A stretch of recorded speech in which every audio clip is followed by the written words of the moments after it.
Howdy, y'all. I'm Adam the Renaissance Nerd. Happy New Year. Well, maybe it's not so happy for all the big streaming companies. A lot of people right now are taking their time to tell you what was the worst of 2022. And oh, there's a very large list, a bigger list than what was good.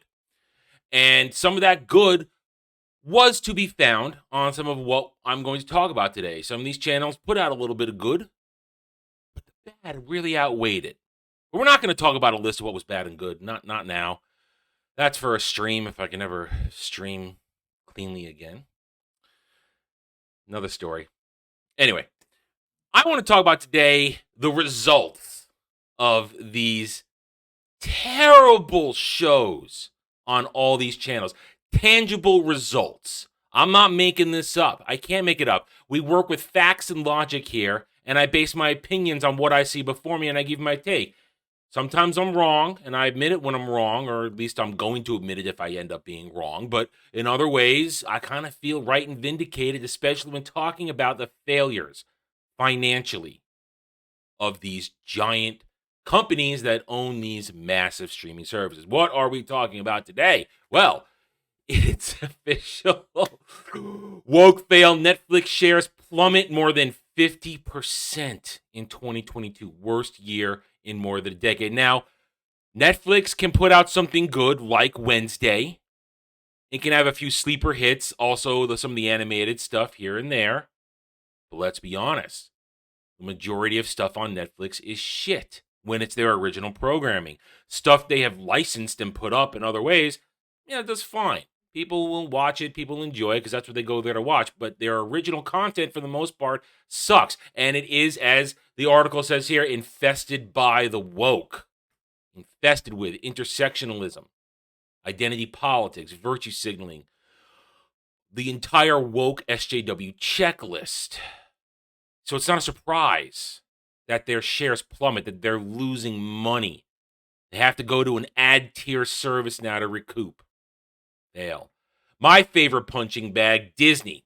Disney stock falls 44% amid all its problems. And they fired their CEO, bobblehead paycheck in the middle of the night, brought back the man who set the table for bobblehead to fail, bobblehead Iger. And let's be honest, Disney did this to themselves this year with the whole Florida bill, the not-so-secret agenda. One horrible show after another on a streaming service that doesn't make any money. The quarterly report from a couple months ago, it's all right there for you. They're losing money, bleeding money. They don't make money in the theaters anymore. Oh, Adam, Avatar's making money. Well, that's a debate for another video and another stream. Hasn't made money yet. Hasn't made money yet. But they don't make money in movies. They don't make money on all their big properties. Avatar is not a big property. MCU is a big property. Star Wars is a big property. They haven't made money. They're not making money on the MCU anymore. They haven't made money on Star Wars. They're losing money on Star Wars because they destroyed it with their agenda. It's not real Star Wars. It's Disney Star Wars. And people are rejecting it. Andor wasn't good. I'm sorry if you like it, but it's not Star Wars. It wasn't good. Once you get around that, we can have a conversation. Once you understand that. But don't call it Star Wars, because all roads lead to the sequel trilogy, and people overall remember that. Nobody cares. That's kind of the problem. They lost all their fans. So it's not a surprise that their stock has fallen massively. It has not recovered. It's stuck in the mid-80s as a price point right now. That's not money. That's failure. And it leads to the fact that they're pushing back all the Disney Plus series for the MCU. Echo, blah, blah, blah. Harkness, blah, blah, blah. This, Loki, blah, blah, blah. It's all being pushed back because you know what? It doesn't make any money. Game over, man. It's game over. And I know this isn't exactly the point of it, but Amazon, I mean, this is an exact article for it, but it's the only one I could find that just to fit in with what I'm saying here. Amazon lost half its value this year as tech stocks got crushed and recession fears grow. Well, maybe if you hadn't spent $1 billion butchering Tolkien, you wouldn't have your stock go down. Because investors saying, why did you do this? Maybe if you weren't making maybe you didn't make horrible Wheel of Time. Maybe if you weren't making terrible choices in your program and that you're dumping billions and billions into and not really getting any profit from it. Maybe your stock wouldn't plummet. All these are connected. Get woke, go broke. What are we going to do, though? What are we going to do? Well, we reject it. We reject it, we mock it, we point it out. We let the normies know that they're not alone if they're feeling weird about it. And we remind them that we are in the Iron Age, where independent creators are putting out stuff the best they can to replace what's been destroyed. And at the same time, while we all try to replace it, give you something new, some of us are going to try and save what's left. It is part of my mission, part of the mission of this channel, to remind people what real Star Wars is. That is real Star Wars right there. There is still good in it. You just have to understand what's real, what isn't. But you look at this stuff here. You look at the utter disaster for Netflix, because we're back on Netflix here. The other disaster that was Witcher BO, Blood Origin. BO's funny. I like whenever people say that. It's not outweighed by the success of Wednesday. And you notice I might not have Warner Discovery up here because their stock is actually up, but their stock is very cheap. And they're massively in debt. And the House of the Dragon win, it's not enough because DC is in disarray. James Gunn getting rid of Henry Cavill, not smart. We don't know what they're doing. No one's interested in desire to see what they're going to do is plummeted. They're not in here because they haven't so much failed, but they're setting the stage for failure in 2023. Maybe not because of the woke agenda, but because of bad decision making. That's an entirely different video. But this is what happens when you push agenda. You lose money because the normies check out because they just want escapism. But this, you've already driven away the real fans like myself, like you, watching this video. The passionate ones, the ones that go out and spend the money, buy the merch. We're done. We're here to mock. We're here to ridicule. We're here to admonish. We're not here to support. And it's only going to get worse in 2023. Look at what's coming for Disney in 2023. Oh, I don't know. A slate of MCU movies nobody cares about, filled with agenda and wokeism. They've already pushed back the shows, but you still got race-swapped Little Mermaid on the way. You still got My Feminist Snow White movie on the way. You still got a whole bunch of stuff nobody wants or cares about on the way. Netflix, they've got Dead on Arrival Witcher Season 4. They're pushing this Harry Meghan crap. They're pushing all kinds of other stuff you don't care about.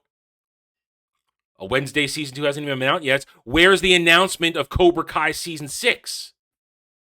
There's no excitement for anything. They have a host of live-action anime adaptations coming to Netflix that nobody asked for, and all are going to be likely the worst adaptations we've ever seen of these beloved franchises. Gundam, One Piece, we're looking at you. I don't care if Oda Sensei's involved. You cannot make One Piece live action, and you can't possibly properly adapt the massive story in any timely fashion. It's not even done yet. Oda Sensei's got another 5 years on the final arc at least. What are they going to do? Amazon could maybe pull out some rabbits with a Terminalist Season 2 or Reacher Season 2, but that's... You still got Rings of Power Season 2 on the way. Wheel of Time Season 2 is going to drop any minute now. It's all out. The bad outweighs the good.